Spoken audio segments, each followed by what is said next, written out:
টেন্সে আমরা অষ্টম পর্ব নিয়ে চলে এসেছি এবং এর আগে আমরা প্রেজেন্ট টেন্সে 4টি ভাগ সম্পর্কে বলেছি। এইবারে আমরা পাস্ট টেন্সের আগে 3টি ভাগ নিয়ে ইতিমধ্যেই বলা হয়ে গেছে।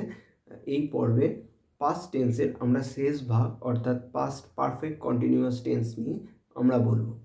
এক্ষেত্রে সিনটেক্সটা অনেকটাই প্রেজেন্ট পারফেক্ট টেন্সের মতোই, খালি যেক্ষেত্রে প্রেজেন্ট পারফেক্ট টেন্সটা হ্যাজ এবং হ্যাভ ছিল, এক্ষেত্রে ভার্ব হিসাবে শুধুমাত্র হ্যাড বসবে।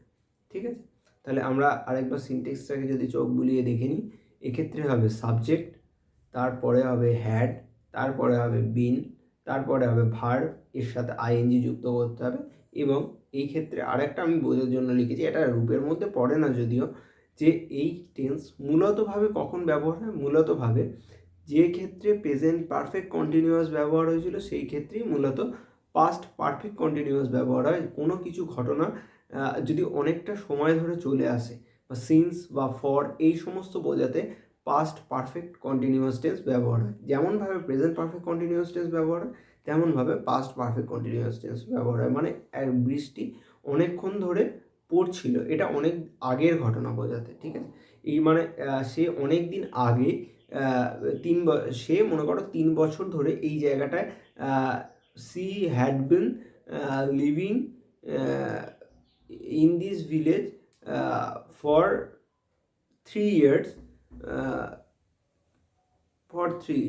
এক্ষেত্রে কি বোঝাতে চাইছে? এক্ষেত্রে বোঝাতে চাইছে যে সে 3 বছর ধরে এই গ্রামটাতে সে ছিল, কিন্তু সে এখন আর নেই। অর্থাৎ অতীতকালে সে থাকতো কিন্তু বর্তমানে আর নেই। ঠিক আছে, এই রকম বোঝাতে মূলত পাস্ট পারফেক্ট কন্টিনিউয়াস ব্যবহার হয়। প্রেজেন্ট পারফেক্টের সাথে পাস্ট পারফেক্টের মূলত পার্থক্য এই জায়গাটাতে, যে সে বর্তমানে এখনও 3 বছর ধরে বাস করছিল, সে এখনও বাস করছে। কিন্তু এক্ষেত্রে কি হয়, এক্ষেত্রে যে তখন সে বাস করতো, এখন সে চলে গেছে, বা বৃষ্টিটা তখন পড়ছিল, এখন আর পড়ছে না। এই ক্ষেত্রে মূলত এই পাস্ট পারফেক্ট কন্টিনিউয়াস টেন্সটা ব্যবহার হয়। এবার পাস্ট পারফেক্ট কন্টিনিউয়াসের ফার্স্ট পারসন সেকেন্ড পারসন এইখানটা যদি আমরা একবার দেখে চোখ বলে ভেবে নিই, তাহলে কী রূপটা হচ্ছে? এক্ষেত্রেও দেখবে I had bin, go verb দিয়ে আমি সবকটা যেহেতু বলছি, এটাও গো ভার্ব দিয়ে বলছি।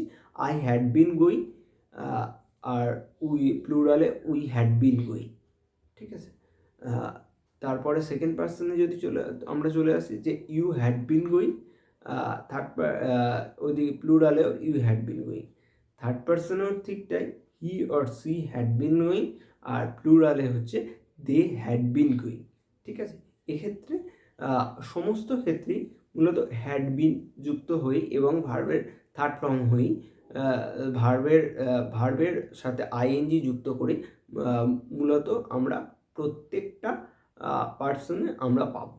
ঠিক আছে, যে পাস্ট পারফেক্ট কন্টিনিউয়াসের ক্ষেত্রে আমরা যেটা দেখেছিলাম হ্যাজ বসাবো না হ্যাভ বসাবো, এক্ষেত্রে সেটা নেই, এক্ষেত্রে শুধুমাত্রই হ্যাড।